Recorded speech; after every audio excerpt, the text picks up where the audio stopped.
Player two has Welcome entered the game. back to the College Football UK podcast brought to you by the AAW Network. I am your host, Fletch, and as always, I am joined by my other players, Sam, Nick, and Gary. Gents, it's been a week. How are yous? Okay, Good. surviving. Getting by with a lack of football. We're getting by, but we're finding ways to fill the time. Yeah, I mean, I said this week, I said on Monday's Heard on the Line, because it was just me and Batch, this weekend hit me like a ton of bricks because the first weekend after the Super Bowl, I had little Fletch, and because it was school holidays, she wasn't gone at 5 o'clock in the afternoon. She was there up until like halfway through the week. So I had that the week after the Super Bowl just to kind of get me through. And well, we all have families and children. We know how they keep us busy. So occupied. So Hmm. Sunday, it was horrible. It was really, really bad. I said to Mrs. Fletcher at one point, I was like, "Why are you still up? You're normally asleep by now." She goes, "What you on about?" And it says it was 8 o'clock in the evening. Like Yeah, it's 8 o'clock. I thought it was 11. but I was that 11. long dark tea time of a Sunday afternoon when there's nothing to watch, it's like, oh. My sleeping pattern's been fixed. I woke up at like 8 o'clock the other day. It was miserable. I was fully living the Step Brothers quote. Like I woke up at 10 a.m. this morning, miserable. How Um, can you say your sleep pattern's been fixed when you're texting yourself in the group telling yourself to Yeah. go to sleep I think because he you was I texted did telling it? me not to tell go to. myself. I told Gary to go to sleep at one in That the. was a WhatsApp text at 10 past 1 in the morning when I was like, what the fuck are you doing? Yeah, Anyway, of all people, Fletcher, I think you're in a position to be telling people to go to bed at a normal time. Yes, I am. I am. Because I'm up at that time making sure that we all are able to have a network to pod on, right? Um, I'm up at that time because I'm stupid and going to work. it I mean, works. we've It all got works our for cross to idiots. bears. Yeah. You work, you idiot. Anyway, last week we jumped into the 2026 recruiting class because just with the playoffs and everything, we finally got onto it. And this week it's only logical that we follow into the portal class. And because, right, these teams they go at each other, there are so much going on in the transfer portal, and because I think I'm a genius, we have entitled today's episode Portal Combat. Um, Again, because I genuinely think I'm that funny, as we are all aware by this point. Um, Everybody does, right? Everybody thinks you're the I'm funny, funniest, but yes, I agree. yeah. Hmm. Um, Everybody thinks I'm just like everybody loves Fletcher's trivia. Everybody. Everybody. We've been through this, Gary. It's on social media after you started snitching to my wife about all the other sports that. If it's on social media, it must be true, right? Well, if you said it, so you're spreading misinformation. If it's not, we need to have a word. Anyway, um, let's hope today that Gary can be honest and trustworthy, though we'll make no promises. Careful now, careful. Lost my place now. What are you sharing now? What's this? It's the Mortal Kombat intro, buddy. It's not Don't showing you up for remember? me yet. No, I haven't got No, it yet either. It just says Oh, for I've anyone damn. listening Oh, on there we audio. go. Yeah, for anyone listening on audio only, Just completely blown that out the just water. you just no idea what's going on. Um, anyway, Standard for us then. so as we get into it, before we do not forget that you can follow us and the AAW Network on social media. Join our free to join Discord server, and you can find all of the relevant links and information in the description of this episode if you are on YouTube. They are right below our beautiful, beautiful faces. And if you are listening on Spotify, Apple, or any other audio only platform, then you will find them inside the app in which you are listening on. And as always, as we start every episode, we don't really start it this way because like we're 10 minutes in by this point. We're gonna head over to Nick's news. Oh, I forget that you're going to do that. Every time. Right, Every time. every time. Um, Gunnar Rivers, one of the 20,000 children that Philip Rivers has had, the eldest, has committed to NC State. He turned down offers from Auburn, Miami, Boston College, and South Carolina, and will follow in his dad's footsteps and be QB for NC State. I wanted to jump on that. I saw somebody who followed up with that with, if NC State are clever, they just need to just keep selling the same jersey for the next 30 years, which is Rivers as their QB, because there's a never-ending supply of them coming down the chain. But not all of them are QBs, though. I know, but at least they'll all be called Rivers, and they'll all be playing for NC State. It's How many has he got? 11 children now, is it 11? I mean, I think he came back to the NFL last year just for a bit of peace and quiet. Nobody knows. Nobody knows. It's one of those. He's got a lot of children. I know. I think maybe his missus just went, "Can you just go and play some football for a bit?" Because listen, but aren't some of his? There'll be grandkids coming through at some point as well, right? No doubt that will catch up, and it's just a never-ending. It's just a never-ending river of players coming through. According to Wikipedia, they have 10 children, 7 daughters, 3 sons. He became a grandfather last year. And the thing is, what gets me, and I think this is the most logical out of all of them, it's the 5-year NFL insurance period. And he went and played a couple of games in the NFL just before the insurance just before that out. cut off, just before the eligibility to Hall of Fame. Yeah, no, it was more along the... And no matter how many millions you give a man a year, if you've got 10 children in your family and a grandchild now, like those are some big insurance premiums you're paying every year. May as well get the league to pay them. Make sure, jump in and just do a little dabble when you can. Yes. Shall I move on to the next piece of news now? Sorry, please do. Yeah, because otherwise we're never getting through this. Kurt Signetti has received a $1.5 million pay hike. His contract expiry remains at 2033, but an extra $1.5 million a year will do him quite nicely. Tight end Preston Howard has rejoined Maryland after a year at Auburn. Joey Aguilar has been denied his extra year of college eligibility. As far as I understand, he's decided not to appeal. His college career is now over, and he is participating in this week's scouting combine for preparation to enter the NFL. Talking of the combine, Isaiah World will not be taking part. His injury and severity has been revealed. He tore his ACL in his left knee during Oregon's defeat to Indiana in the college football playoff. No one knew what the injury was. He went down with an injury and never came back on. So he's only just because the combine's just popped up. Any chance he can go back to college for another year? Well, has he got any eligibility? Is somebody scrabbling around to find some eligibility for him? It's funny you asked that. I'm about to cover that. With no eligibility left, a redshirt year would be no good because he doesn't have any eligibility left. If he'd been a junior, he could have redshirted and gone back for a year, but because he was a senior and didn't have any eligibility left, even if he officially goes back to college for a redshirt, in a year's time when his redshirt's expired, he can't play anyway because he's run out of... So, I mean, I suppose in theory he could have dropped out of this year's draft and entered again next year, but as he's already entered this year, it is.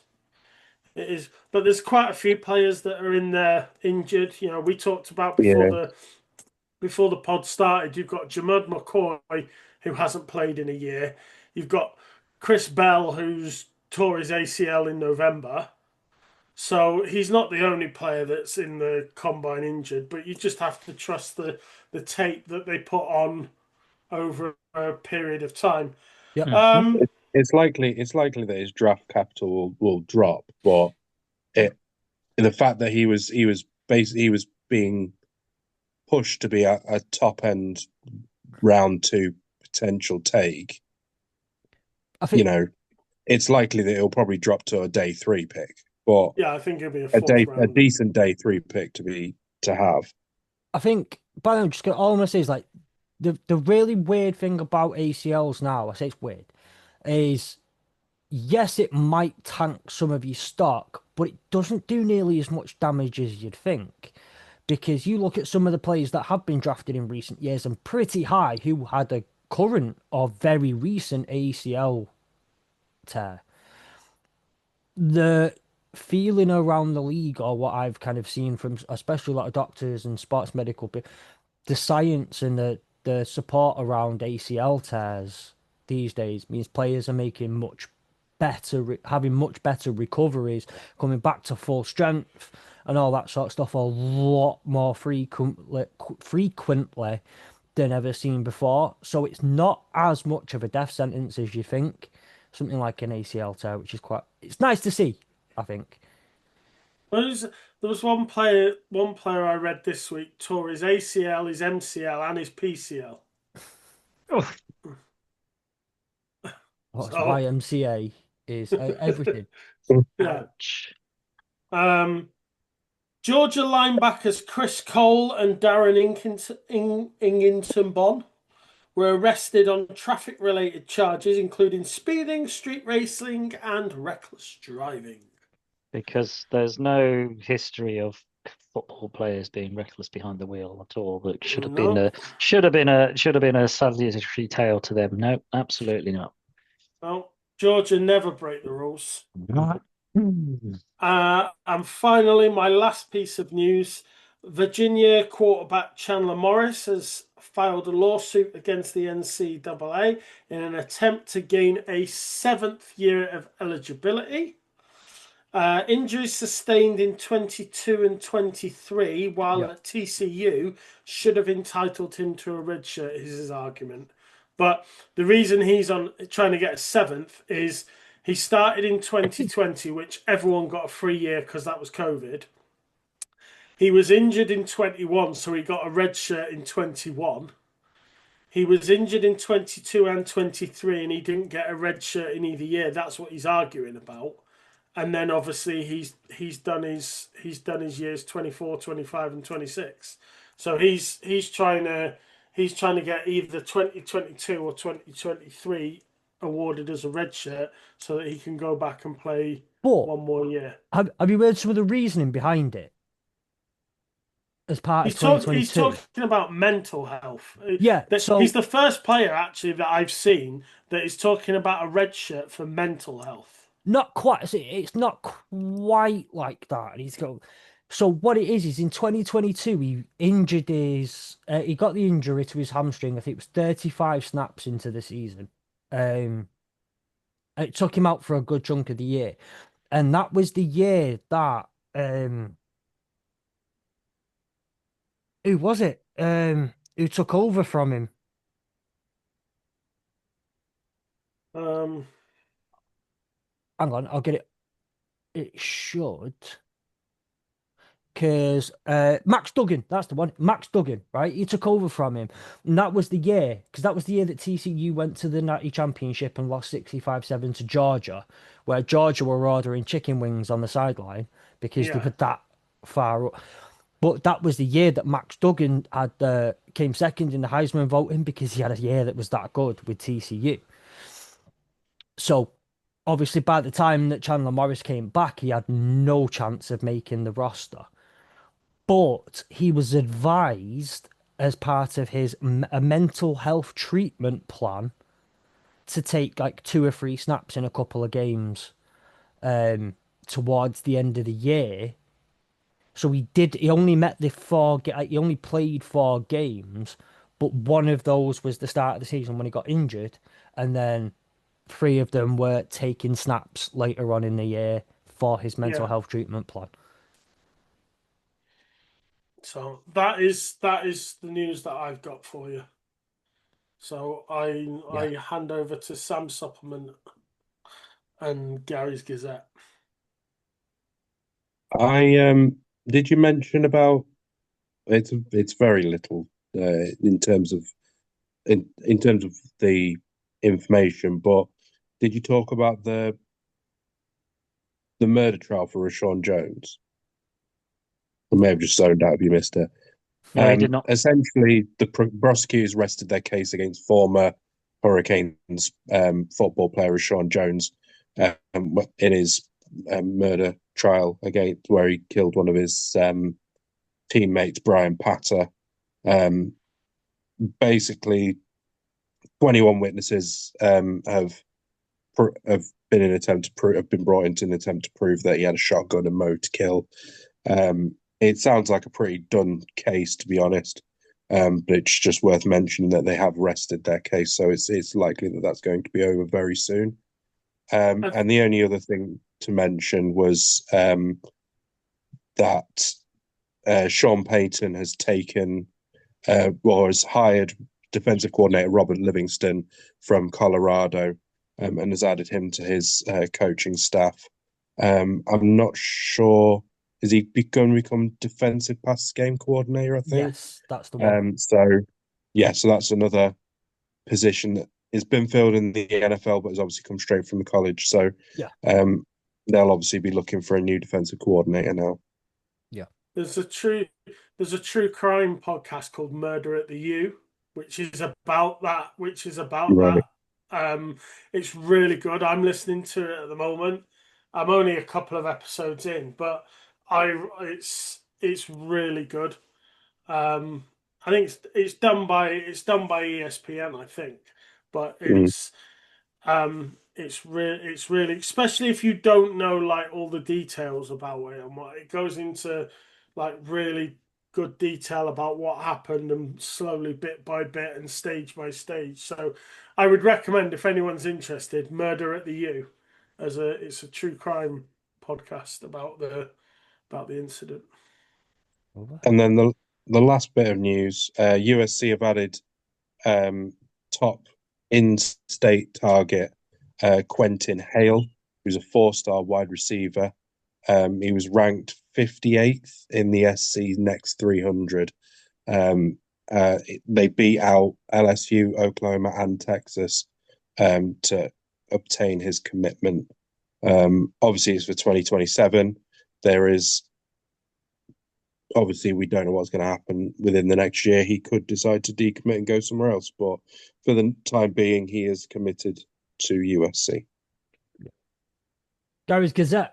You are. Gary's Gazette, very simple, very quick. There's just an interesting, just following on what we've discussed as part of the NIL stuff, some of the coaches, and there's been rumblings now of concerns around street agents as they're being kind of kindly and nicely mentioned about, that people are, not certified, not agents, not even attorneys, but they're just somehow around because there's a bit of cash floating around. They're taking advantage. Yeah. Interesting to note, just because we have mentioned it a number of times in passing in the last couple of weeks. Yeah. I had 2 pieces of news. Nick, the one about Chandler Morris was one of mine, so good catch. The other one is it's on Saturday, the 21st of February, former Purdue Boilermaker Rondale Moore was found dead in a garage in Indiana. 2018, he was a freshman. He won the Paul Honung Award, Paul Warfield Award. He was a consensus All-American, Big Ten Big Ten Freshman of the Year. He was first team All Big Ten, among a couple of other things. Just a fantastic young player. Obviously went on to the NFL and had his career with the Arizona Cardinals, the Falcons, and the Vikings. Just tragic. 25 years old. Unfortunately, these are the types of news is that, like, obviously we kind of, I guess, have to mention them because he was a fantastic little player in college. But we absolutely hate delivering pieces of news like this. It's heartbreaking. I think the only thing that second week we end on a death.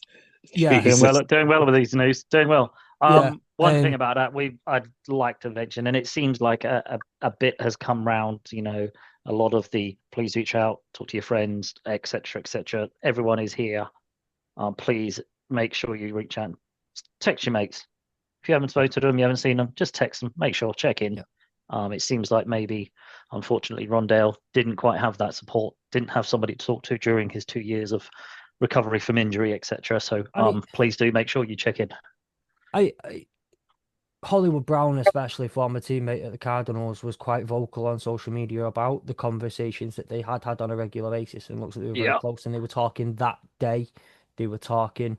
It's just mental health is every kind of health will do all sorts of things to us, but there is one kind of health you need to look after more than any other, and that is your mental health. And it is important.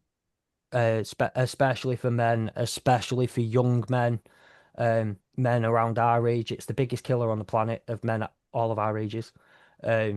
Please do. Your mental health is the best type of health you've got. So please look after it. I can't really say anything else on that. So, we'll move on. And to kind of bring the pod back up a little bit, to get all of our spirits back up, I have some trivia for us all. Hey! So this week's question is officially, who is the all-time college football passing yards leader?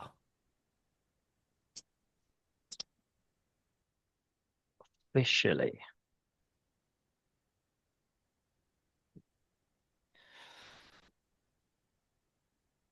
I'm not giving like the 900 minutes to guess. Oh, sorry, what was the question? I was busy coughing. Who is the NCAA career passing yards leader all time?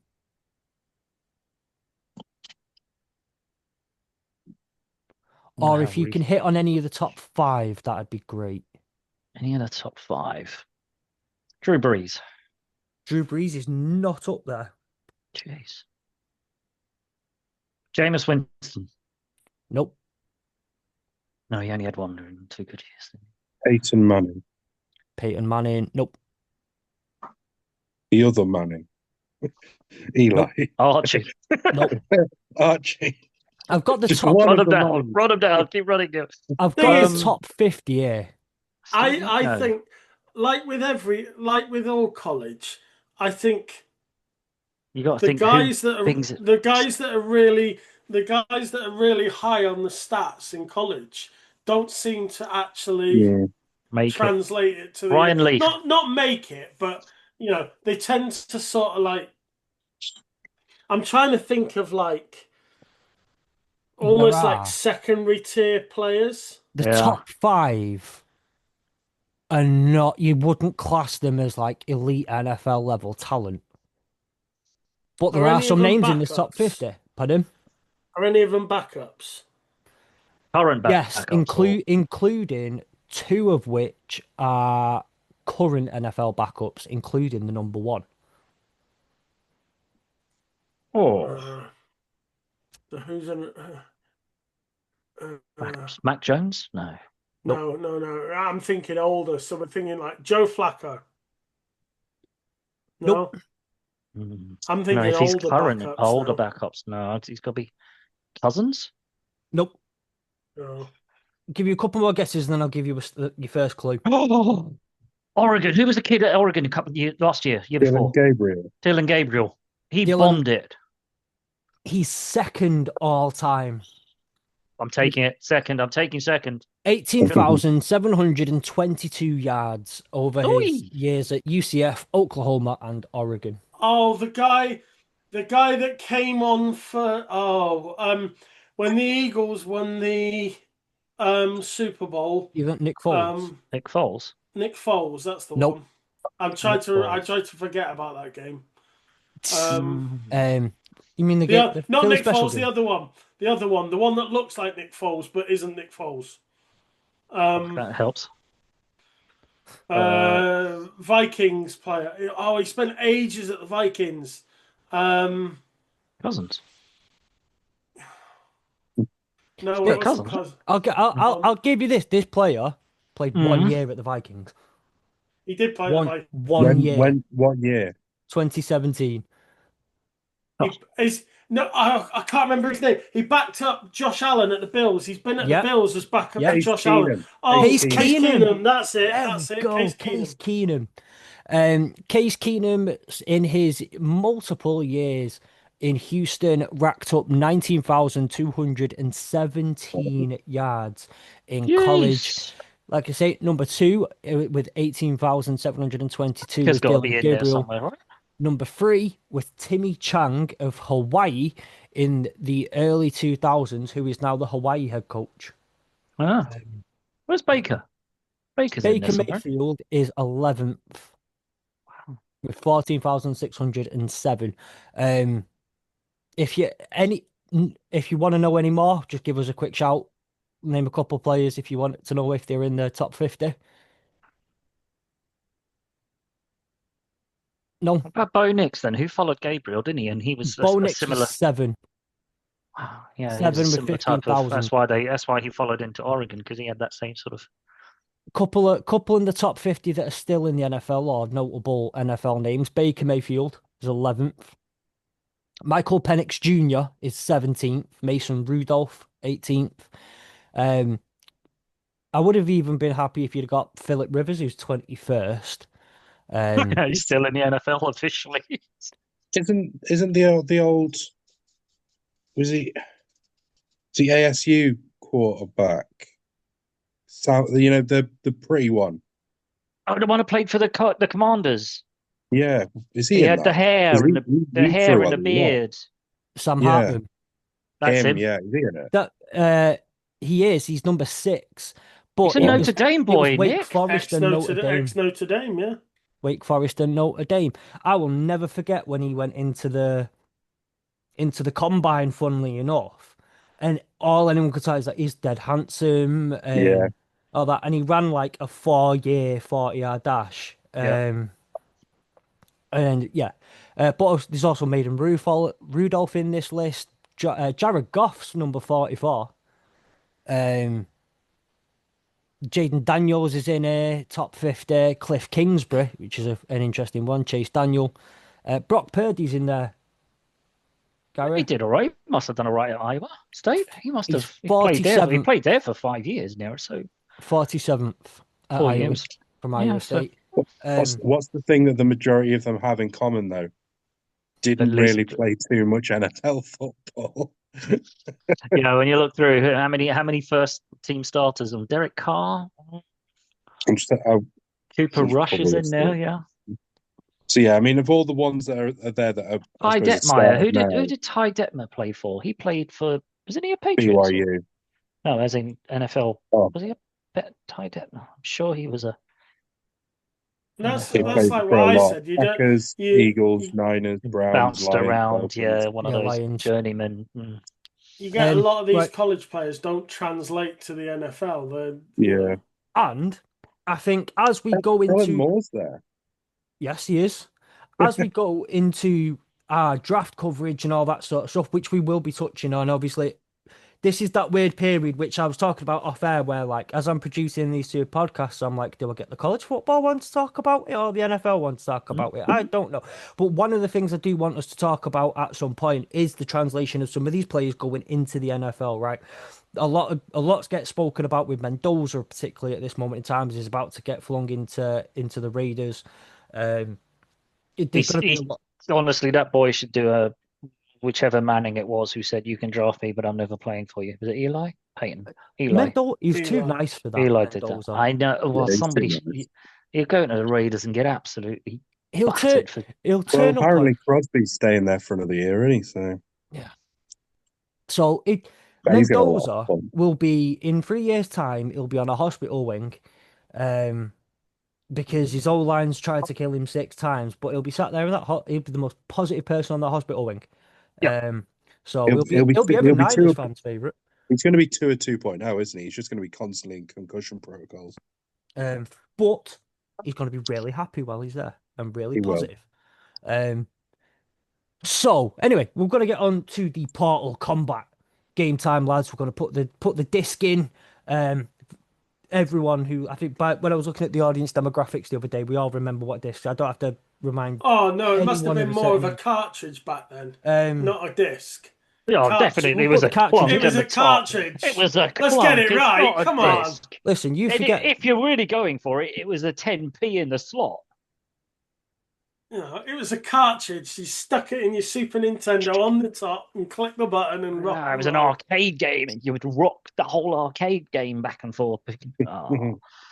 I'm gonna clip and cut just Gary. Then go in. Yep. Um, And just That's add it. some like all add you some need. like music to the background, like the So- sandstorm or something. no, it's just gonna be a. Can you guess what Gary was doing here at Yeah. this moment in time?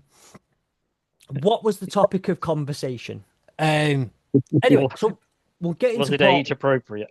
we'll get into Portal Combat now. Split Portal Combat into 4 different phases, all of which, as anyone who's familiar with Mortal Kombat will know, are phrases related to the game. We have finish him, and I would like, by the way, if anyone would like to join in and offer some impressions, it's encouraged. Not just allowed, but it's encouraged, actively encouraged. If you would like to drop a finish him, there we go. Sorry. Thank you, Gary. Gary likes. I thought I'd leave you hanging for a couple of seconds, but then I was looking at Sammy. Was just like, I'm not doing that, mate. I'm not doing it. I'm not doing it. Sam was just like, not doing it. I'm too young. I don't remember. I am not performing. I remember Mortal Kombat, but I barely played it. I wasn't allowed games like that when I was younger. I wasn't even allowed to play like GTA and stuff. So your face wasn't. I can't really do this for you, Fletch. It was. I'm not a performing monkey for you. Here. Yeah, I'm not making myself it. an idiot on the internet for you. I do the U in hurdle the line. That's as much as you get from me. Then we have fatality. By the way, I didn't play much Mortal Kombat, so I might be getting the sayings of these phrases very wrong. But fatality. We have flawless victory, and we have friendship. Finish him. Let's talk about some players, right? Let's talk about players who have added some as entrance to their new team.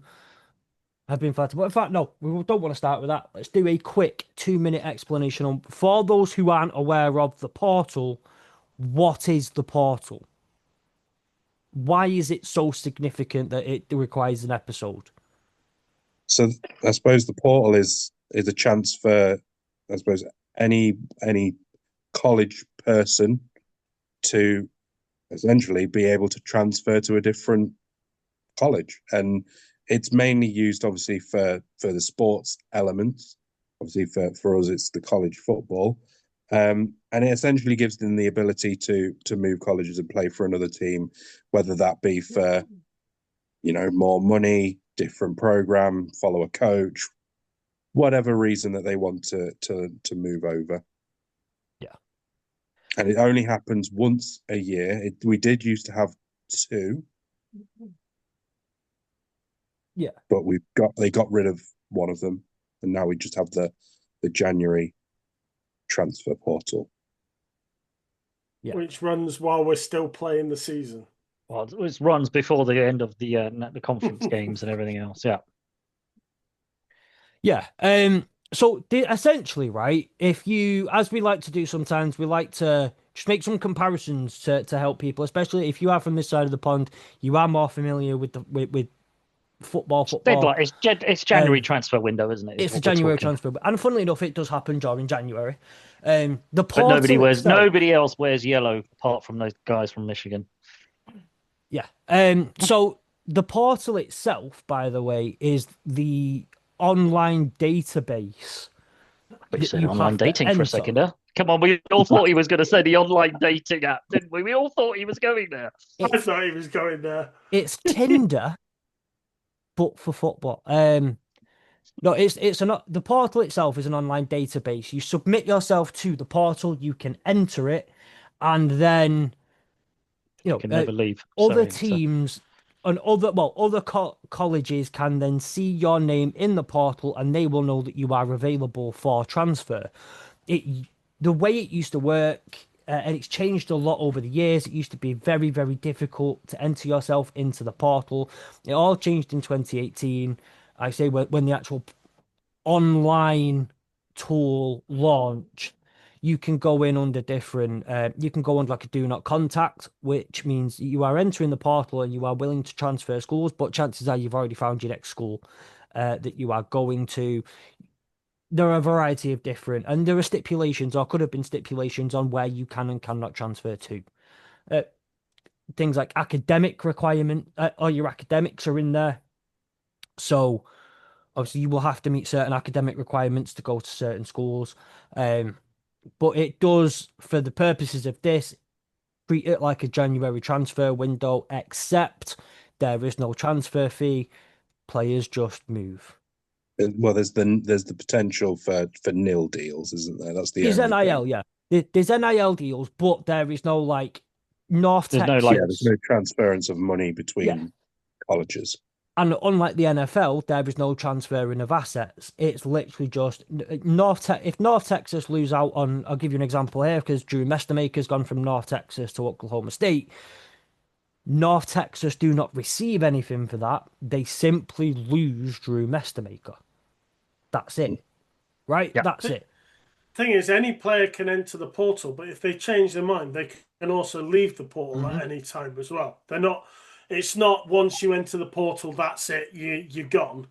If you want to change it, if you want to change, depends who the head coach is, because well, we've seen a couple of head coaches basically say, if you enter the, I mean, Sarkisian said it, if you enter the portal, you ain't coming back. Yeah, you want to go? You want to go out the door? You want to test the waters? Off you go. Yeah. And but I think the portal's now empty. I think the last player has now left the portal, so I think it's now empty.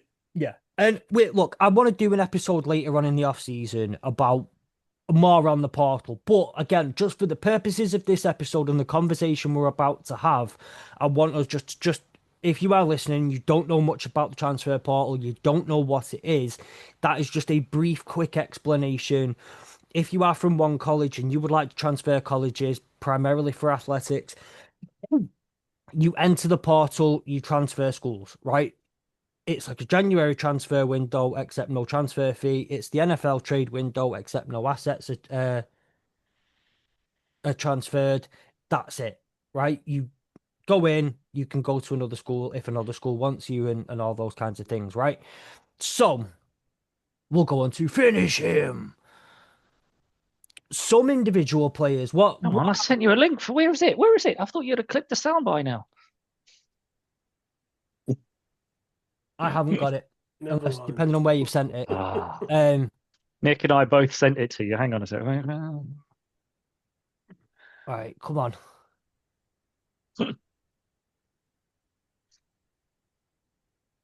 It's becoming very anticlimactic. Yes, it is. Are you still expecting me to be the one to do it? So I got it. I'm not things I've got to about do. Things I've got to do. So, okay, here we go. It's going to take 5 minutes to load on a screen anyway. Done. Missed it. Too quick. I've done it. I played it. You've obviously missed it. Yeah. Yeah, Right. because the screen's still loading. There we go. Come on. There we go. Great. Brilliant. It's worth it. It's definitely worth it. All I got was a little bit of fuzz as far as now. Let's move on. think- Come on. Right. Moving on. Anyway. It's not going to work. Right. So we need I to get off of Zoom. We need to get off of Zoom at some point. I'm aware. Want to know some of your favourite or some of the best transfers that have happened this season, the ones that carry the most impact for the team that they have gone to. We spoke about some of the best recruits who may have an instant impact. The idea with the transfer portal is these are players who you are getting in to play football. They are not necessarily development projects. They're coming in to play some football. Does anybody have... Sam? I think it's interesting. Sorry, I'm going to jump in with an ACC slant. ACC, Miami just get pretty much all the way. Get pretty close. They do all right. They then go out and pretty much just poach the best player from the ACC champions, Duke, Blue Devils, and take their QB. Yep. And basically take the QB off of the champions of the ACC and say, come play for us. So Darian Mensah, QB of Duke, is now going to go and play for the Miami Hurricanes next season. That to Yeah. me is one of those. Sorry, that's your best player. You're in our same conference, and we're having him. Yeah, I mean, I had Darian Mensah in my list as likely my number one transfer portal move. Um, he's just thrown for just shy 27 yards shy of 4K with Duke. Won them the ACC. It's the most yards in Duke history. 34 passing touchdowns, most in Duke history. This kid can play football. And you've now just put him into that Miami team, who granted have lost a fair bit on that old line. He's going to have a lot of moving around to do likelihood he's on Gonna that have old to line. scramble a lot. Yeah. And he's not the greatest of scramblers. He had minus 32 yards on the season. But this kid can sling or rock, man. Yeah. And he's bringing his favorite receiver with him. I mean, Yeah, but Darian Mensah was on my list. But if we're talking QBs, the one QB move that I think is really good is Brendan Salisbury to Texas Tech. Yep. yeah. Because he's not actually gone for football reasons. He's gone because his missus is there. Because his missus got selected for she does cheerleading, but she also does some science or something. She's a scientist, or she's studying to be a scientist, but she's a cheerleader, and she got in at Texas Tech. So he entered the portal with the purpose of going to Texas Tech. He didn't, like you said a bit earlier about entering the portal with do not contact. Yeah. He wanted to go to Texas Tech because he wanted to be with his missus. So, I think him, Josh Hoover, and Darian Mensah, I think, are the three QBs that have based on where they've gone, they have the real ability to change the landscape of. Yeah. Yeah, I agree. See, I agree with that, I've but got, it's just that because it was in conference with Duke winning the conference and then going to Miami, that's the one that's just a bit more of a we're just going to reach in and take your soul. Thank you. Finish him. Move. Yeah. See, I've got a different quarterback in Sam Levitt in terms of his movement to LSU. Yep. And it's not necessarily just because of the movement to LSU. Obviously, we'll come on to LSU probably a bit later in terms of them as an individual. You are definitely going to get mentioned. But obviously, being QB1 at ASU, gutted we're not going to be able to actually watch him in London because I was actually kind of looking forward to seeing him. But obviously he's going there. But it's also the fact that they brought in a backup ready for when Sam Levitt goes to the NFL probably next year in Houston Longstreet, who was a 5-star recruit. So I think LSU, in terms of bringing in QBs, have really set themselves up for the future in terms of current QB and current and future QB. The fact that Sam Levitt is essentially getting also four-star wide receivers added to his core of Winston Watkins, Eugene Wilson III, Trey Brown III, and Jace Brown. He's going to have so many weapons to throw to. He's getting loaded up at LSU. And, like I said, we'll probably end up talking about LSU a lot more in this with the insane numbers of players that they brought in and players that have left. But yeah, Levitt was an interesting one for me, mainly because it was more of on a personal level because I actually really wanted to watch him in London. But there you go. I mean, both cute quarterbacks who would have been in London or who were at their respective teams that are playing in London this year are both no longer with the teams. Obviously, Jalen Daniels has gone to the NFL. He's no longer in college football. That's sad because I would love to have seen Jalen Daniels up close. Right, I really, really, really like him.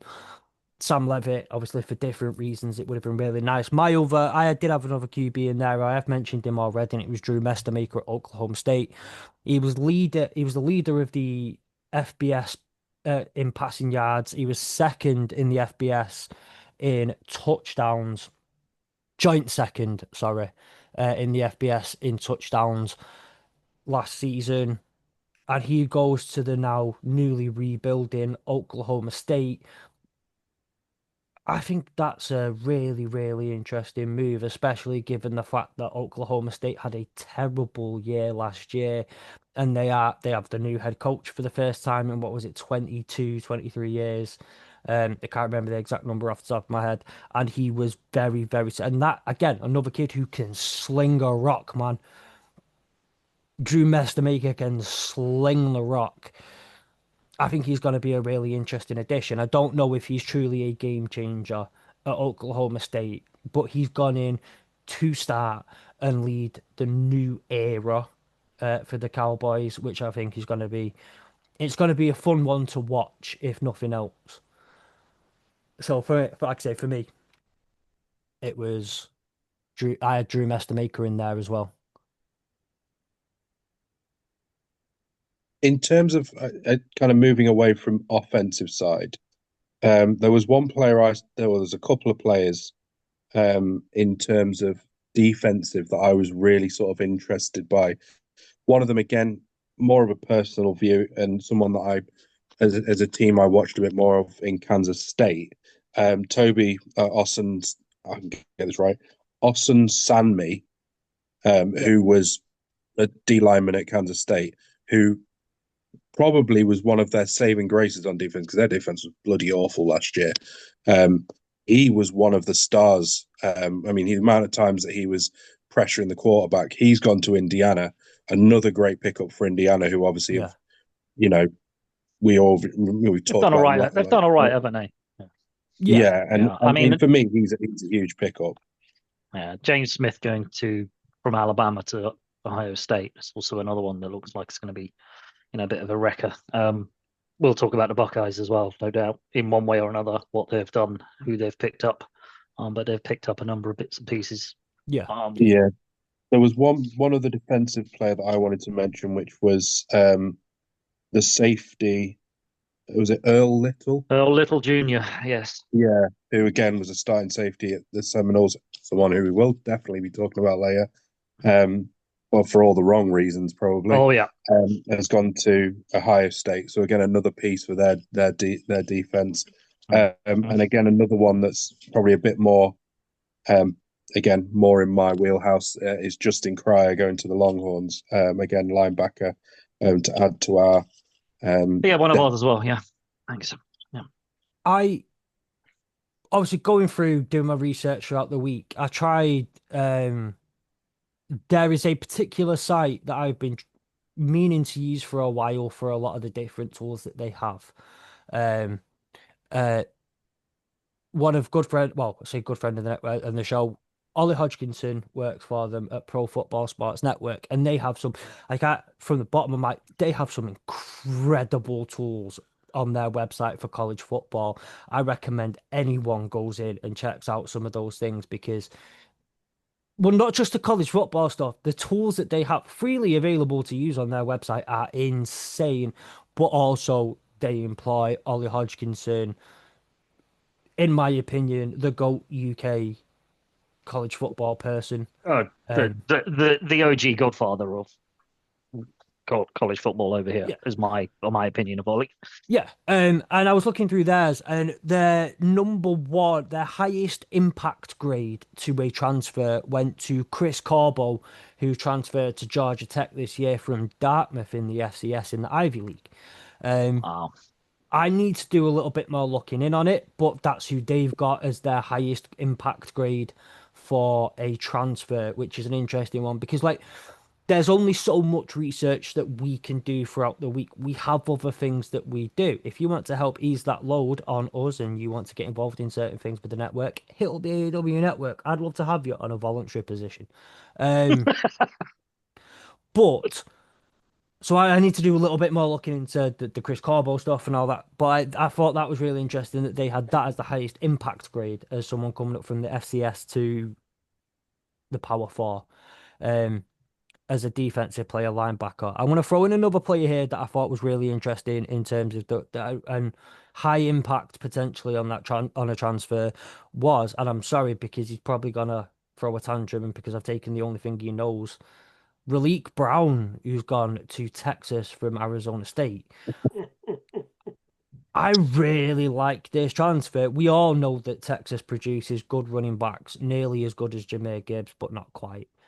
Um, but I Texas's running game is always one that's going to be fun to watch. Malik Brown just put up 1,100 and something yards at ASU this year, in what was considered to be a down year for ASU in terms because he had Cam Scatterby rush for nearly 2,000, like 1,700 and odd yards the year before, go on the playoff run. So slightly less eyes were on Arizona State towards the end of towards the middle of the year when they kind of had lost a Fell off a couple of bit. games. Yeah. Um, but he's a really good running back. I think he's brilliant, and put him in Steve Sarkisian's team, have him alongside a quarterback like Arch Manning, have him alongside the offense with some of those weapons that they'll have. I think he'll fly. I think he's going to be brilliant. Talking of weapons, Cam Coleman, I think number they one call wide me a receiver. weapon. Then I was going to play fair enough. No, no tool. I think he was looking. I think you were looking for there. I say weapons are Yeah. dangerous. Tools are useful, Gary. Yeah. Cam Coleman, number one wide receiver in the transfer portal, going to Texas, which is huge for us, given the issues that we had at wide receiver last year, to a certain degree. To bring him in, and I know that there were quite a lot of other teams interested in Cam Coleman. To get him through the door was huge. I think he put up over 1,000 yards last year for Auburn, and again, 5-star recruit, just looks an absolute player. So yeah, good to get him through the door. The other one, and again, I can go on forever with Texas. I'll try not to, but Hollywood Smothers as running back as well is a really Just interesting for the one. name, if nothing else, just for the Um, name. But there's one other running back, not for Texas, that has an even better name than Hollywood Smothers, who has just signed for someone else. But Hollywood Smothers, interestingly, he was running back 2 in the portal, whereas Malik Brown was only running back 5. But still, that tandem's going to be really good in the Yeah. backfield, especially coming from Texas, coming off our first year without a 1,000-yard rusher, or 1,000 yards, I think even in total, was definitely needed. The other running back who, funnily enough, has gone to Indiana, who has an even better name, is Turbo Richard.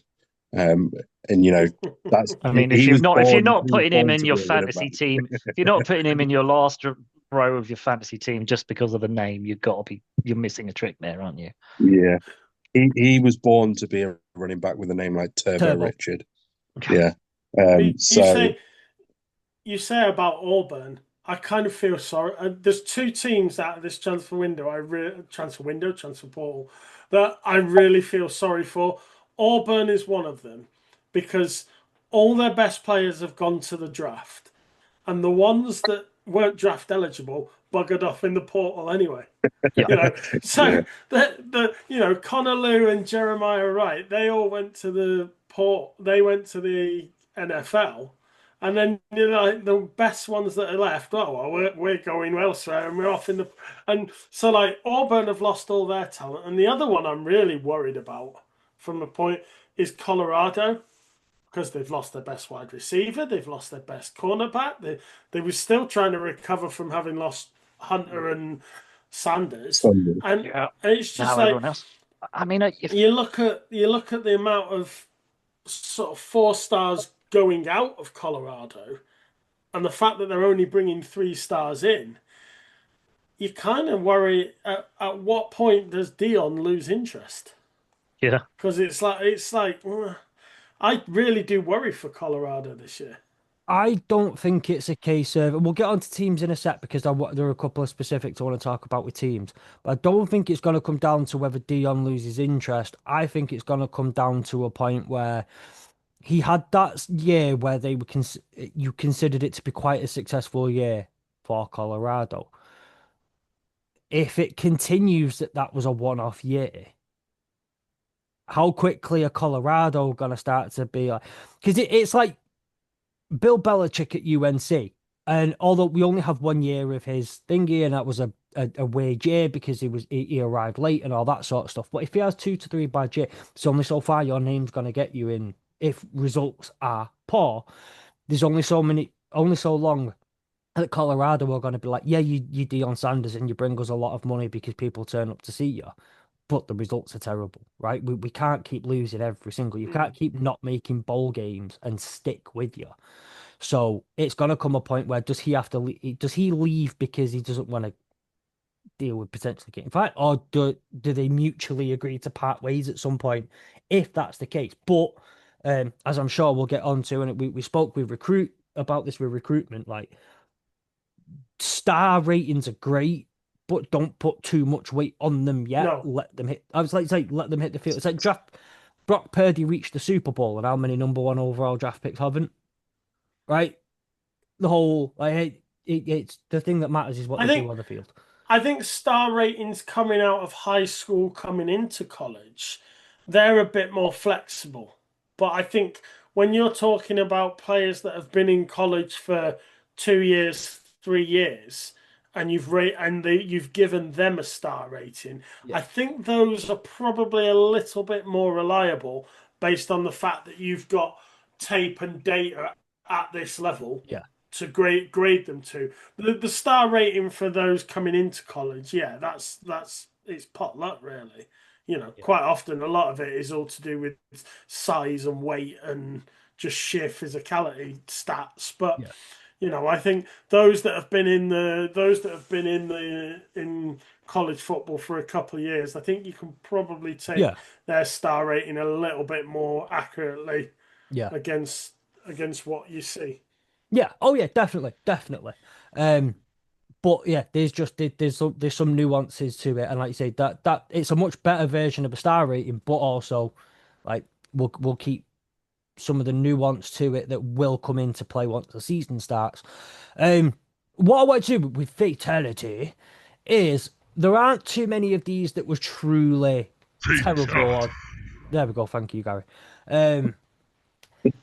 There were a couple that just went terribly wrong, right? And we spoke about one of them a few weeks ago. Demond Williams went to transfer from signed a deal with the Huskies.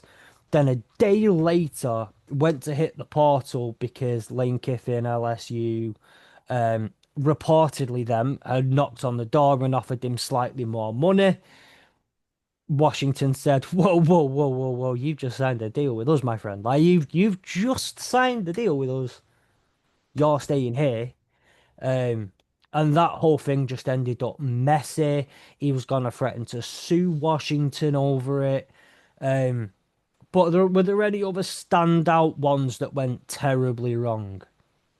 I wouldn't say terribly, but again, we talked about Darian Mensah. He and Duke had to agree to a deal outside of court because they were looking at court proceedings as well. So Darian Mensah had to come to an agreement with Duke away from court so I assume he had to buy his way out of there as well. But so that was another one where it got a little bit messy, but it seemed to sort itself out. I think someone we also talked about a few weeks ago, and the more I've been looking at it, and again, I don't think it's horrendous, but the way it's played out, it's not exactly played out amazingly. Is Dylan Raiola, and I know we've obviously talked about we've talked about the advantages of sitting under Moore for another year and stuff. It's still a bit of a. It still is a little bit of a that was crap sort of thing. It still feels a bit like for this guy who's a 5-star recruit who was, he'd been starting at Nebraska and he'd been doing okay. I think last year probably wasn't his best year. The year before was a little bit better. To then get the high-profile move to Oregon, and then Oregon and then more turn around and go, "Yeah, I'm coming back." It's a bit of that's only because he didn't want to play for the Jets. Well, yeah, but I don't blame him for because no one wants to play for the Jets. But still, it's like it's a tough pill to swallow initially for Dylan to have to deal with that. Obviously, we've talked about the advantages to now being at Oregon for a year underneath Moore, but still, it's not ideal. Yeah, I think just before we transfer, I've got a point on that, but I'll actually segue us into the next bit. Does anyone else have any other transfers that have gone wrong or attempted transfers that went wrong? Haven't worked, may not have worked out in the so far. No. Well, Dylan Raiola for me was an interesting one. I think he said, but mainly because I think you've put Nebraska in a weird position, and you've kind of left Matt Rule hanging high and dry. They've brought in Anthony Calandria from UNLV. They've got TJ Leleaf returning the sophomore, and then they've just brought in the 3-star recruit. I can't remember what his name was. Hang on, I just had it.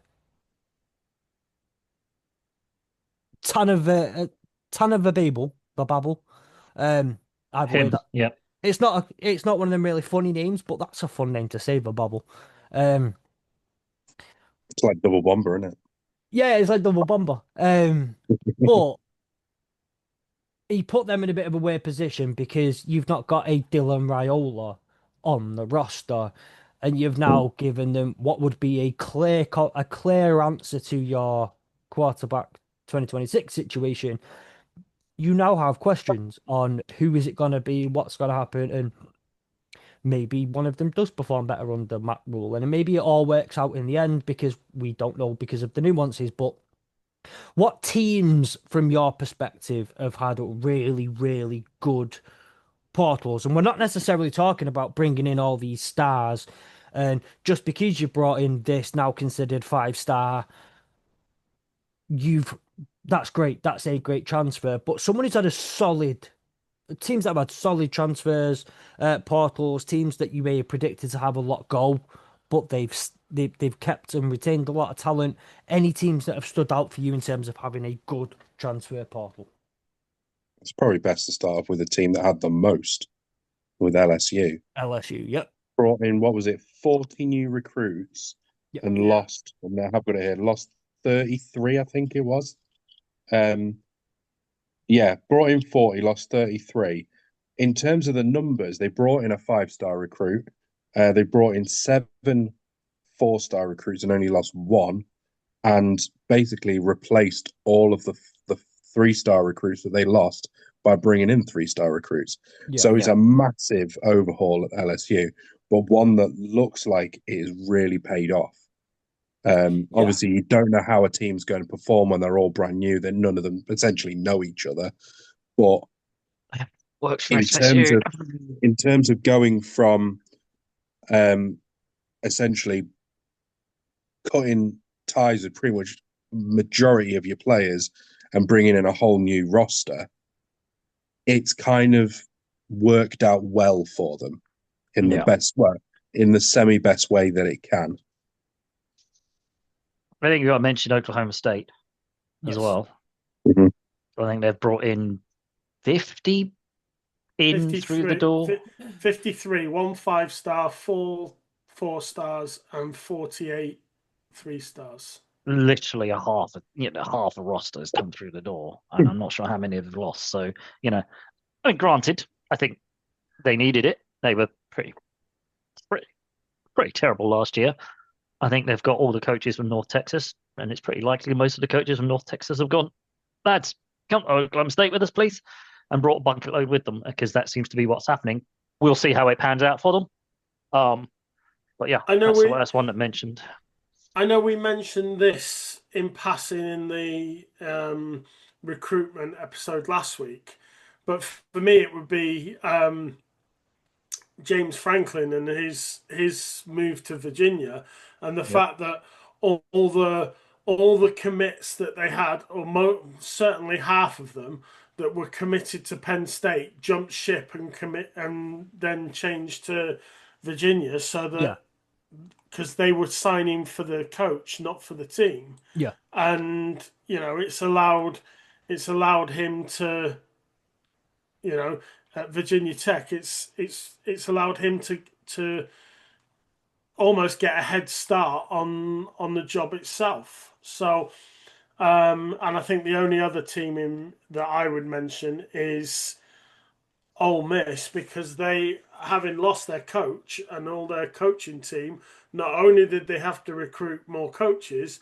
but they had to recruit all the players that had gone with the old coach. With the old coach, yeah. And they've recruited like 29 players. So yeah, there's been some teams that have been hard at work, because some teams have just filled in holes, a few here, a few there, but there's some teams that have had to really overhaul the whole roster. So some teams, and one team I want to mention. Sorry, Sam, I've already mentioned one team, so I'll let you have. No, sorry, go ahead. Coming to the UK, Kentucky have got themselves a very nice. Sorry, I'm getting confused. They are the UK. They are the UK. That's what I was reading again. UK. They have got themselves a very good-looking offensive line. They went out and went big on offensive tackles, offensive linemen. They picked up, I think, 3 top 10 interior linemen or offensive linemen. So their offensive line looks pretty good. So that'll be an interesting. How are they going to pan out through there? So something. When I'm looking at players, I don't look at how good looking they are. That doesn't sort of get get you points on the board, to be fair. And let's be honest, interior offensive linemen aren't generally good looking guys either. So, I just meant in general, it looks like they've put themselves together. Say that to their face and see what happens. No. That's why I played free safety way back over there. There's no way I'm saying that to their faces. Absolutely. I just think. So you do realize that's not his name's not even Gary Thorpe. Like this is a pseudonym that he goes under, because when he says things like that, I don't want people finding him. No, it's not really me.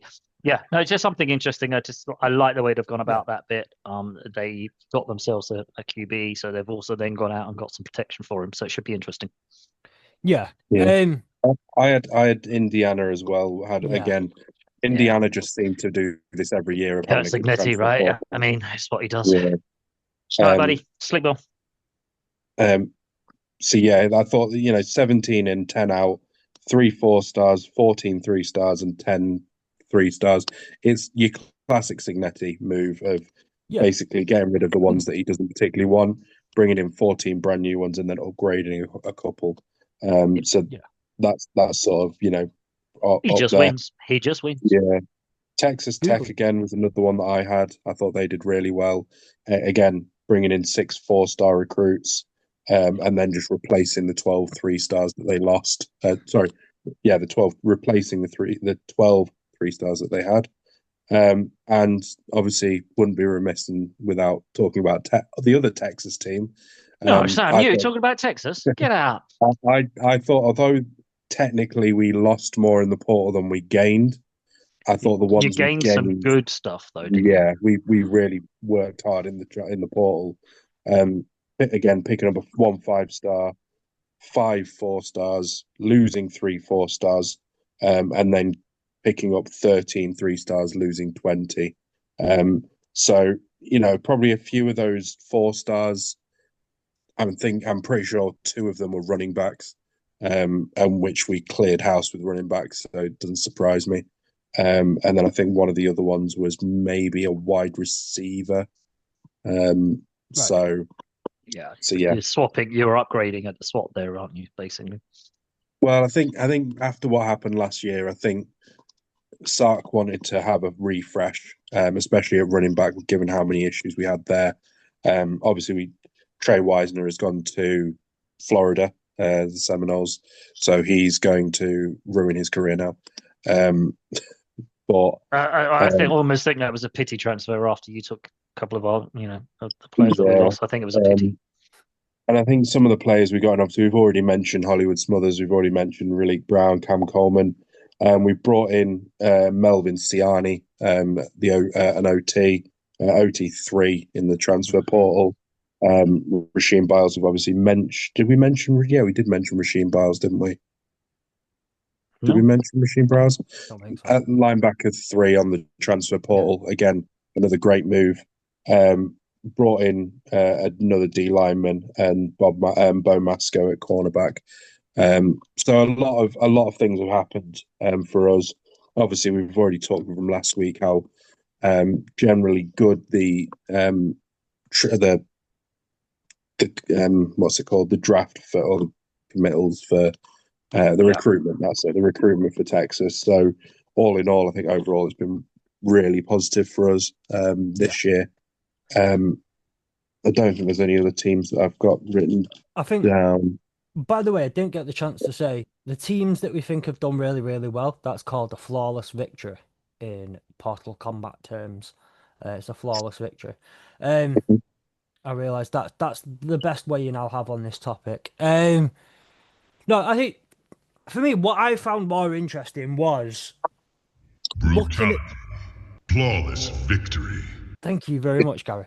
I mean, one of the things that I found more interesting is, for me, it's not. Well, it is who's had a good and a bad portal, but it's interesting seeing the strategies that certain teams have, right?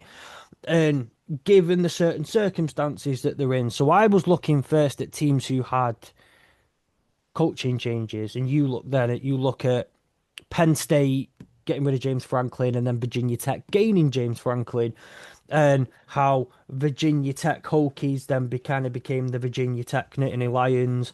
You look at Matt Campbell leaving Iowa State and going to Penn State, and how Penn State Nittany Lions then just kind of became the Penn State Cyclones, which is really Sure.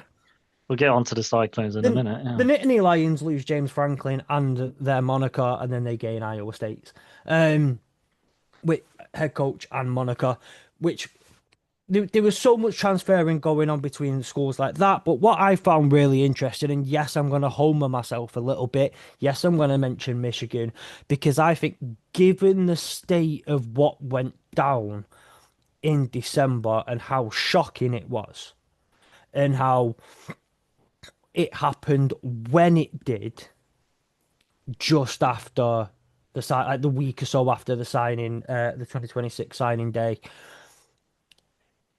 I was very, very surprised that Michigan didn't lose more than they did.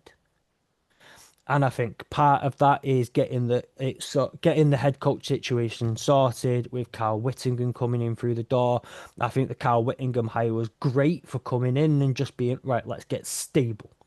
Right, he wasn't some flashy guy. You've got to come in and do all these different things. Carl Whittingham comes in and goes, right, let's get this program back on track. It's been a rocky couple of years.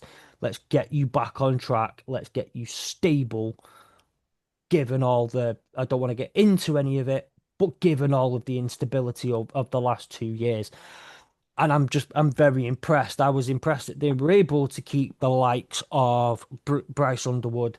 Obviously, you lose Justice Haynes within that, but I think, as much as Justice Haynes is a fantastic home run hitter of a running back, I think, given who we already had in the building, and then you bring in Savion Hightower, who remained at Michigan as well, which again impressive.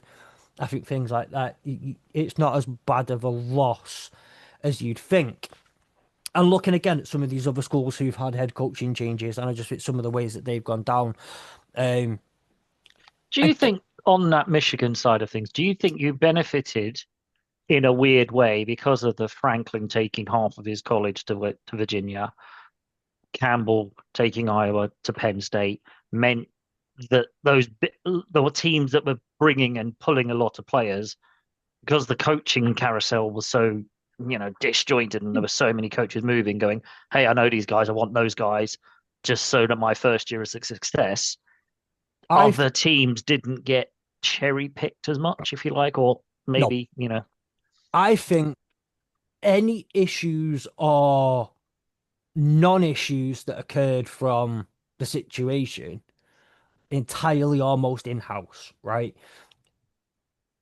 All mistakes were made in-house. Anything that was salvaged in-house. I don't think many other schools had any factor on their situations, had any real factor in what went down at Michigan, because of if you're talking just a general head coaching change, if you're talking a general load of other things, maybe, but given the state of what went down, that's all in-house, baby. That's all the mess up in-house, and that's all salvaged in-house. personally, and again, I don't want to sit here and just speak about Michigan. Well, I do, but I'm not gonna.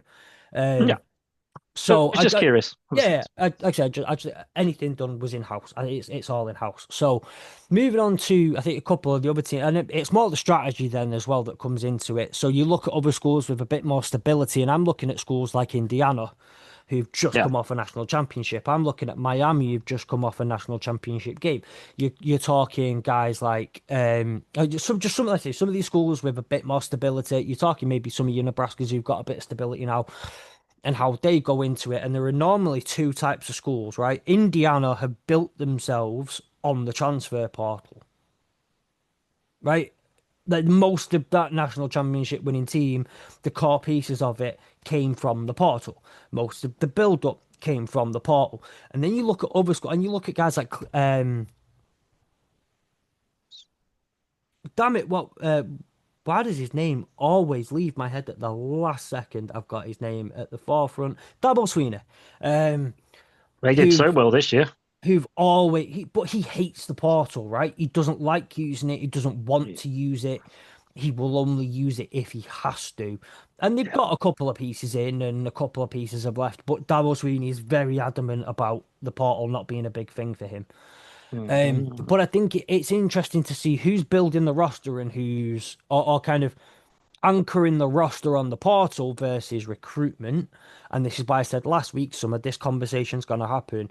Who anchors based on portal, who anchors based on recruitment, and then how that affects. If you anchor based on recruitment, then the portal should be similar to the January transfer window, where it's look, Topping up what's needed. Or we've got four centre backs in the building. Two of them are injured at the moment. If one goes down, we're a bit screwed. Let's get a third centre back in.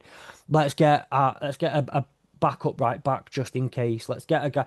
The teams that are active in the January transfer window in football are often not great teams. They're often teams losing a bit of talent.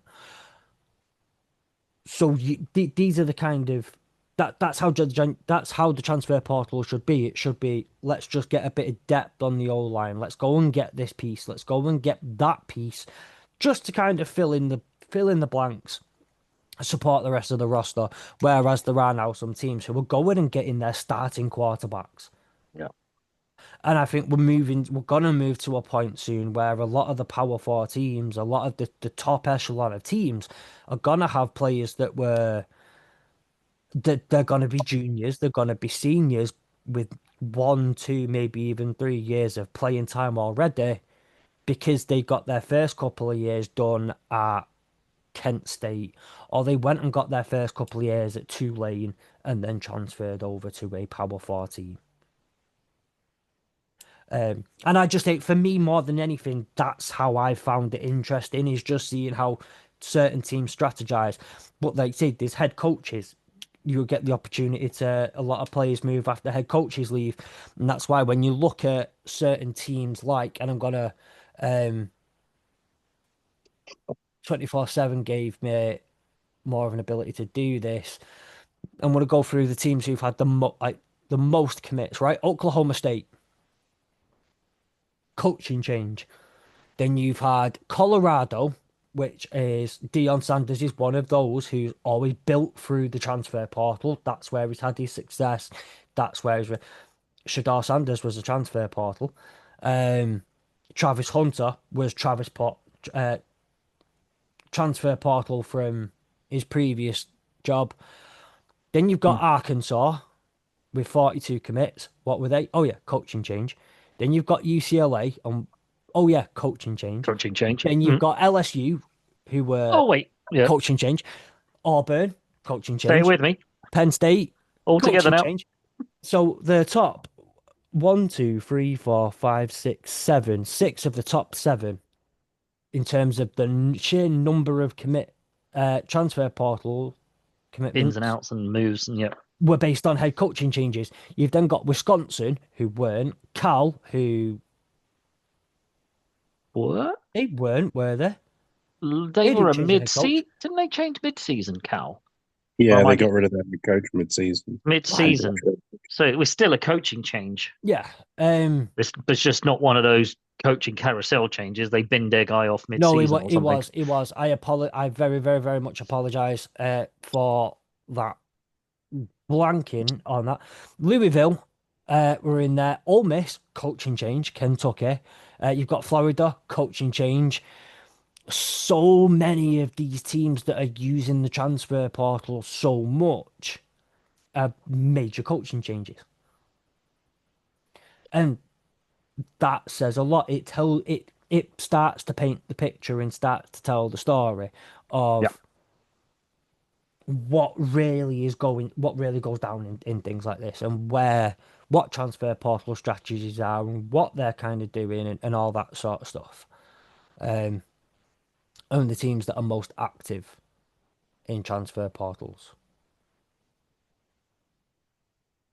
And as we start to wrap up a little bit, I want to go. No, that was pretty much it in terms of the transfer portal. I'm pretty sure we had to talk about teams that didn't do well, that lost. Oh yeah, do you want to talk about a couple of teams that did badly? What are we calling these teams, just out of curiosity? Florida States. I mean, yeah, other than calling them that. Poor, very, very poor. I don't know Mortal Kombat well enough to know too many more of these sayings, Gary. Yeah, because you've used them all, really, haven't we? Kinda, yeah. I could have used the friendship, but that doesn't seem like it's a. I mean, the whole friendship thing, it's the non-lethal finish. Yeah. Right? So it's said in a bit of a sarcastic tone, a bit of a condescending tone. So I guess it kind of works. Test your might. Test your luck. Doesn't quite work. Maybe this one. Yeah, that works.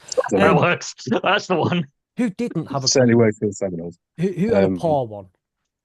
See, for me, and I know that obviously we talk about David Sweeney not being a portal guy. I think this was a year that he needed to use the portal. Yeah. Because not only did they lose, obviously, Cade Klubnik to the draft, their offense was bad last year. It was very bad last year. I think it was 62nd in the nationally in yards per play. And the only offensive piece that they actually brought in was Chris Johnson at running back, who isn't even going to be starting because they've still got Gideon Davidson there. So they lost their QB. Their O-line is in bits. For me, it was just this. I know that he doesn't like to use the portal, but this was one of those times where you just think, maybe I will dip in this year. And for me, that was a huge fumble by them because they're now left with Christopher Vizina as their quarterback, a guy who's maybe had, he's only played, he's a redshirt sophomore, he's only played a handful of games for them. He played 2 where I think he had a QB rating of over 100. Not exactly, setting the world alight. They've obviously got Chris Denson, who's a freshman. So again, not someone who you think could maybe come in and set the world alight.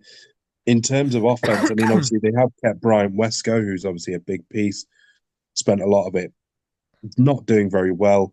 Got TJ Moore again, didn't do particularly well.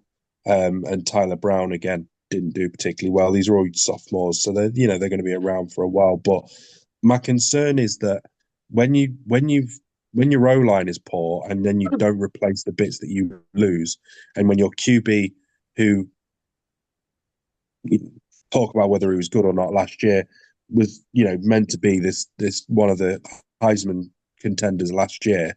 Yeah, it's a lot to lose, and then hope that you can then go and challenge in your conference without replacing them, or at least having some form of use of the portal to sort of assist with building up a new offense.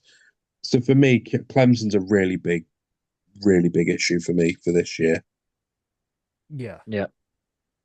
Clemson did not. I mean, as you say, David Sweeney not a fan of the portal, but had to go in it and had to do something in it, and he did. Meh.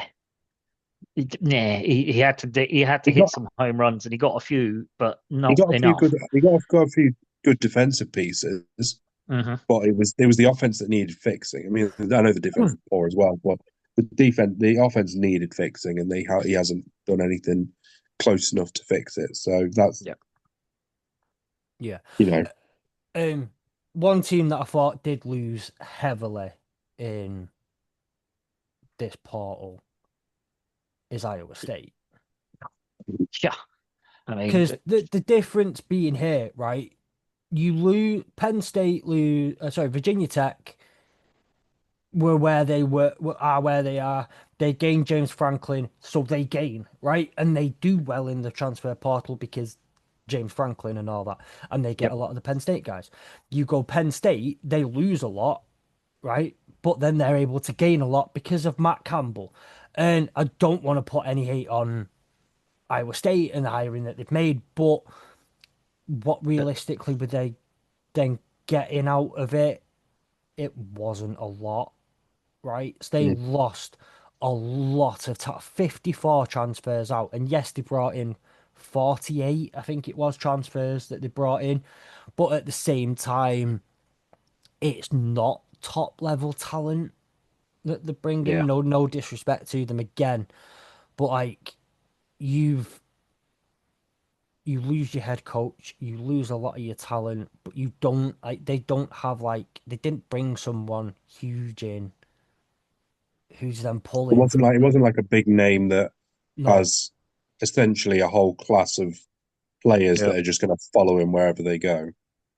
Yeah. And I think I think on that note, you've just got to kind of say maybe we're just glad that they turned up in Ireland when they did, and it's not this year. Yeah, exactly. I mean, it's interesting, as you say, they lost Arizona State, lost Sam Levitt. We were lucky that we saw the Iowa State Cyclones when we did, because that was a pretty good team, and they showed up. But yeah, they have absolutely been decimated. Not just starters. I think, what was it, 15 of their starting 22 of their last playoff game hit the portal and left pretty much straight away, or their last game. And they've not only lost their starters, it's all their injured players who were starters are gone. A lot of the pieces, they've just pretty much been decimated, Yeah. or cherry picked, or whatever you want to call it. From a transfer window perspective, think they're Brighton and they just got fleeced by Chelsea from a few years ago when Chelsea went in and just went, we want all of your team. We'll just buy them all and you'll take your manager and everything else. It's very much a similar sort of situation as what's happened there. Yes. I feel for them. However, I was going before we get on to the Seminoles, because I think that's an important one. I think I just Alabama didn't do too well. I Alabama was just lost. about to Neither did mention Georgia. Alabama. Yeah, Georgia didn't do well, I but was, Alabama lost big pieces. And I'm not sure yeah, number wise, they lost big pieces. they lost the of the top 80 recruits in the portal, 6 of them were from Alabama. Now, technically, none of them were starters, but I think it more just harks back to the fact that Alabama Alabama of old under Nick Saban would never have had issues of losing top talent. That whether they're No, starters or not, would never have had issues with losing top talent. And I think we're now starting to see that Alabama have lost that Saban-esque Yeah, mystique to them. They're not able to maintain talent on the rosters or on the roster of this team. So I think this could be not necessarily the start of a downfall for Alabama, but maybe the reality that they can't maintain they can't elite talent. just be Crimson Tide. They can't just Yeah, keep rolling. they can't hoard talent anymore, because Yeah. I think obviously Nil's a massive pointer to it, but also the fact that they don't have the aura of Nick Saban, and that's it is what it is, and they have to learn how to deal with that now. But It's life post Saban, isn't it? They still got to get yeah, used to it. Yeah. It was just I agree. They had to have a mention because they got some good players, but as you say, they just lost some really good ones. However, come on, let's beat the dying horse and flog the dead horse that is the Seminoles, because they Sam, they have not done well. one of my No. favorite accounts. Before you do this, Sam, one of my favorite accounts in terms of all of football, right, is the Simpsons NFL one, right? By the way, they put out. I didn't realize up until recently they're based in the UK. You know, have you seen the Simpsons NFL account on Twitter, who posts reactions to NFL things, but But Simpsons clips Simpsons and clips. whatnot? Oh wow. It's brilliant, and they do like an end of season review, a clip of the Simpsons that describes every team's season. Like the Lions this year with the kid eating the worms, going, "My 15 minutes of fame are over," and I can't even be mad because it's funny. Anyway, It's right. just funny. Yeah. So the Simpsons, there are that many episodes over the years that you can find a reaction to anything from the Simpsons. I'm gonna give you mine, Sam, and I'm gonna preempt this. I want to give you a quote from the Simpsons that he's already dead. Stop. He's Stop already dead. already. Yeah. Right? Basically, be nice as you flog this dead horse. I've given him carte blanche. I mean, It's a very tough. It's Say more it just without a smile on your face. no. I've got nothing against Florida because I know, but as a Rams fan, we picked up two of the we best D linemen from there. So I'll never have any issues with the Seminoles. we But I can't. He know, it's can't be more. upset with the Seminoles. He just stole our starting linebacker. but no. Anyway, But also, it's not. I don't think it's a problem with the Seminoles. I just think it's that you get to wind Gary up a second. The smile on your Well, face says that bit. that's the bit that he's enjoying. It's the Seminoles have yeah. got hammered. It's He's a it's the Rams it's the fan. it's the Rams Niners thing, I think, more than anything. But yeah, I think it's more the fact of it's not necessarily the amount of talent, which obviously you have lost a fair few, but it's the quality of the players you've lost. Lou, obviously, we mentioned earlier, Earl Little's huge. He's obviously gone to OSU. How funny is that? That's an oxymoron. Just think about that phrasing for a second. What Earl Little? What Earl did you? Little Jr. Yeah, and you said Earl Little is huge. The loss Yeah, of him. Sorry, I missed that. Yeah, Sorry, I yeah. missed it. that So was I was with you there, I, Sam. Going, I missed it a bit. No, I'm I gonna mean, I'm gonna blame as that soon on as it I being saw long. Earl Little Jr. playing Week 1 last year, I was like, he's NFL ready near enough. He's going to be Yeah, an NFL star. To lose him is gut wrenching. Yeah. yeah, and I Sorry, mean, I'll let Sam go now without interrupting him. obviously, wide receiver Lawayne McCoy, Yep. huge loss again, gone to Louisville. Justin Cryer, obviously we mentioned before, has gone to the Longhorns. Those three pieces, obviously, the three that I picked out. There were others that you lost to, again, similar sort of level of players. You obviously lost your quarterback to the NFL and Castellanos. Yep. I'm Guess who our starter is? I'm concerned who your starter is because Philip who, Rivers. who is Ashton he? Daniels. We may as Yeah, well be. who is he? Who? Who is he? Who? He's a And this is backup the of a problem. backup of. I And don't think he even started at Stanford. and this is the worry that I have is that for Florida is because we talked about obviously the year that they didn't get to the national, all the The debacle with playoffs, yeah. that, and then we had a horrendous year with Florida. Then we started to You see a had the little hangover bit, year, and you were like, okay, yeah. it's the hangover year. You've lost, It, 2/3 of your it, team got drafted. it, Da da da da da. it was horrendous, Oh, it was but really, really bad. we thought this year we started to see a bit of a turn in terms of you started off amazing, and then you just completely petered out, but there was something there. You thought And it so, at least. seems Well, like you've just lost everything again. It's such a bizarre way that this has happened because it's not like, you talk about the likes of like, Ohio State and even Michigan and that. You see these teams that sort of win and then yeah. lose a little bit and then either come back straight back up or just maintain such this high level. And it just seems that Florida have just kind of gone, nah. Really, really good. Really, really good. Rubbish for the next 10 years. Maybe we'll have one good year, and then we'll be rubbish. Yeah. Very much like the 49ers. Very, very much so. Very much missed our Well, window, if you like. I think the problem is obviously budget is an issue in Florida. head coach is a bit of an issue in Florida, but we can't get rid of him because budget is an issue in Florida State, because he's got a pretty big buyout, and until we can kind of do something about that, we're stuck with him. He had to really hit in the portal because, as we already mentioned, recruitment wise, they were pretty poor. I think they were way down 27th or something else, and I think they're ranked 25th in the portal.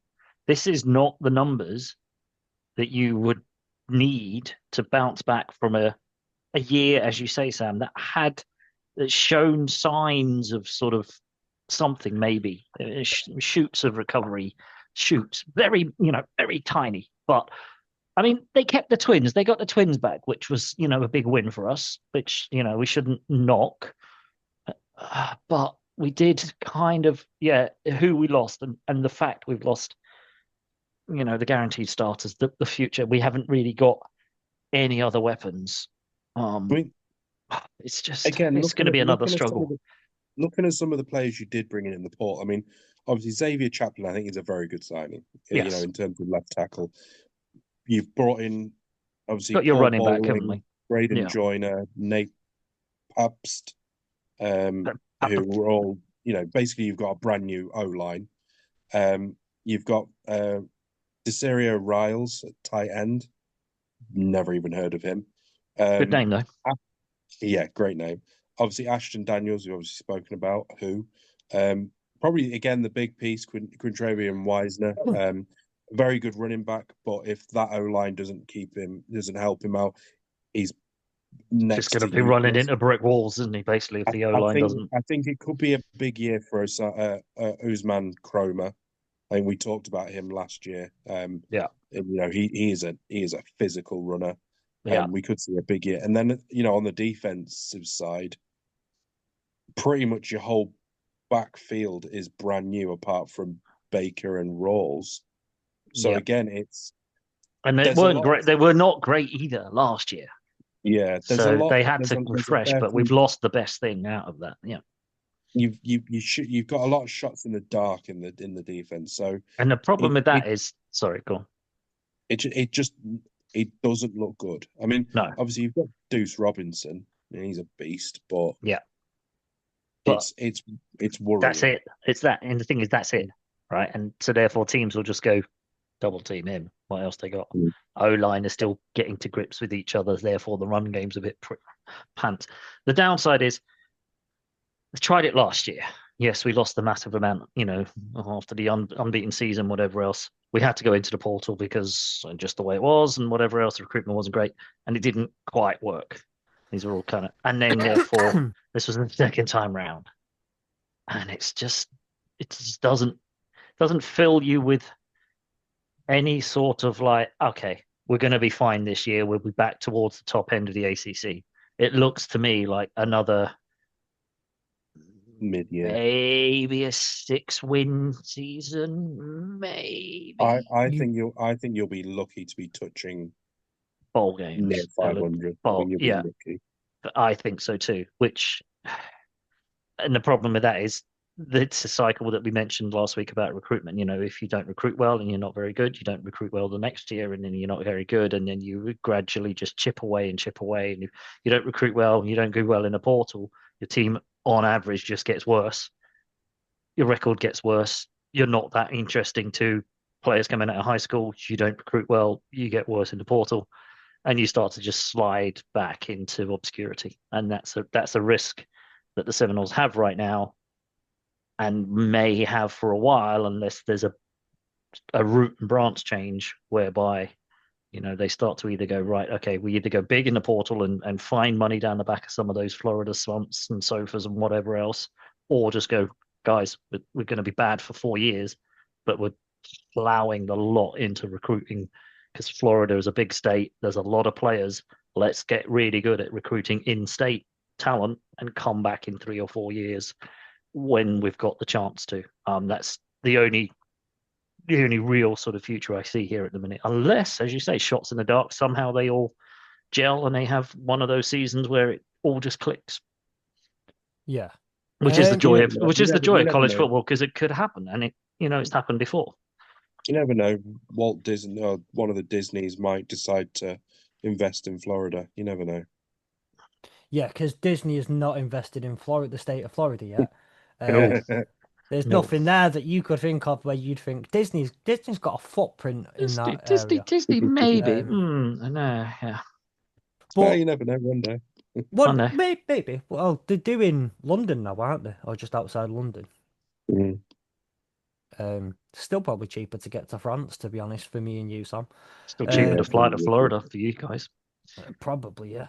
Um, Then get a train down to London. Anyway, moving on. Anyway, so with that in mind, I think that's about where we'll cut it off for today. Appreciate you both very, very, very much for participating in Portal Combat.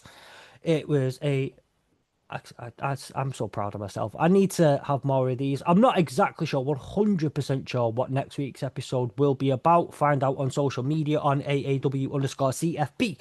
Go and follow it on, that's on every single piece of social media you can find, except Well the one, done. except for, no, I won't make some. I won't make some really dodgy joke there. It's on AAW_CFB on the common social medias. Go check us out there. There's a great piece on some of the incredible. We shared a great piece today from Ben Isaacs on some of the incredible other college football UK content creators, podcasters, and all that sort of stuff. Look, our podcasts are still too long, about 2 hours a piece every week, but you have more than 2 hours every week, and you are passionate about college football. And we suggest you go and check out some of those other British voices, the guys over at the Touchdown, the guys over at College Chaps, the guys over at College Days. I know I'm missing a couple there. Are there any others? Saturday under the Saturday lights, night, the yeah, transatlantic one you need to go and check out. So Stephen's one. Which one is Stephen on? Stephen, the Irish team is on. It's my head in. Well, there's so many of them, we have to yeah. find them all. But honestly, Please head, college football And, champs. and Go and check out Ben Isaacs, basically, yes, on Twitter. He just put a whole list of all of them. and obviously, friend of the show, James is full of James's his stuff as well. college. Don't forget. yeah. We've got Jimmy over at college, over at the Canes across the pond. We've got Adam at College Football UK View. There are so many incredible college football content creators putting out insane content from like Adam's stuff's incredible. Like, have you seen just the details The he goes detail into? that we're blessed, and I think I put something. I retweeted Ben's post. We are blessed to have such knowledgeable, articulate, passionate college football content creators, fans, and writers, and whatever else in that group, putting out so much great content. That's the content you need to be following if you love college football and you want to get into college football. Yeah. Go and find us. We're out there. And look, we're getting better every. I feel like we get better every week. We are also. I don't. It's not difficult, really, Those is are it? heavyweights. I think we operate on our own thing. They're heavyweights. But we do, obviously, please do go check out them as well. Please just don't leave us. Don't like go to them instead. Like, don't, like, please stay with us as well. We like having you. Like I say, but do follow AAW_CFB on social media. Follow AAW_network on those social medias as well to find out everything else the AAW is going on, to get involved and all that sort of stuff. I'm Lions Guy Fletch. We've got Groovy.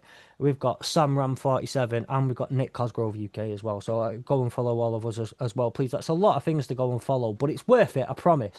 So I don't know exactly what next week's episode is going to be about. We do have things like a special on the Aer Lingus Classic coming up very soon, and I think we've got a special guest joining us. I'm not quite sure.